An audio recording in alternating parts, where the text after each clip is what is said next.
Probably not. Yeah.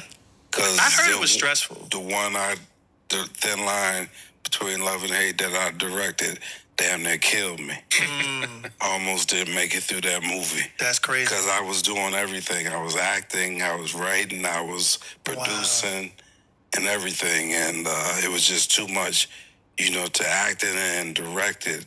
It was just too much. And I almost didn't make it through. Bruh, so I recently rewatched Thin Line Between Love and Hate for the first time in a while, right? And I see why this movie drained so much out of Martin back in the day. So much so that he had a mental breakdown. Y'all remember when Martin was on the freeway in LA talking about they trying to kill me, and I can see why, because this film is a lot deeper and a lot more sinister than you would think, right? So on a budget of $8 million, right? This film made $34 million. So that means Martin got paid for this one, right? But he made a film about an unstable woman who has demons from her past relationship. And then you got Martin playing this kind of crummy guy in the film. At first, like when I was young and I watched this movie, I always thought Martin was a player. Martin was no damn player in this movie. Martin was a dude that really just manipulated women in the worst way, right? Because if you a player, you usually gonna tell women what it is. You feel me? Like, I ain't, you know what I mean? Like, okay, we just have a good time together. Don't take me too serious. You feel me? You very upfront with it.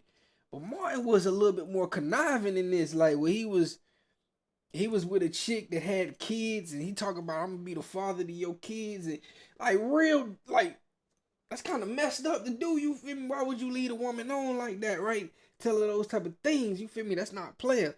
So when you look at the movie, and Martin directed in a genre that most directors wouldn't even debut in. You feel me? Like he made a comedy thriller / romance.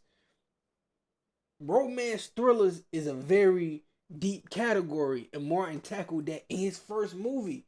Now the film was a success, but I can see why that's draining, because those are deep characters. You feel me? Like Martin was a very conniving dude in this movie, so to play that role, you feel me? And he tried to give it some comedy relief, but Daryl, I believe his name was Daryl in the movie. He was a real messed up dude. You feel me? Like the girl, Regina King, when she played in this, she got a straight relationship. He messes up her relationship, and he ain't even taking her serious. Like, it was like, this movie it's much more sinister than I thought it was before back in the days. I used to thought Brandy was the problem. You feel me? Brandy wasn't the problem. She was unstable. She told this man thousands of times, hey, don't break my heart. Don't mess me over. You feel me? I'm not all there. This fool still talking about, oh yeah, we gonna be together forever. You feel me? I love you. Like, why is you doing that? This woman tell you she ain't right in the dome. You feel me? Like, that ain't what it's supposed to be. So, listen to Martin talk about it, going there and playing a guy that pretty much preyed on women, and you know what I'm saying? He directed it. It's still a classic movie, but I can see how this would be draining. And you feel me? Like, I still like the movie or whatever, but I have a way different perspective on it now than I did when I watched it when I was younger.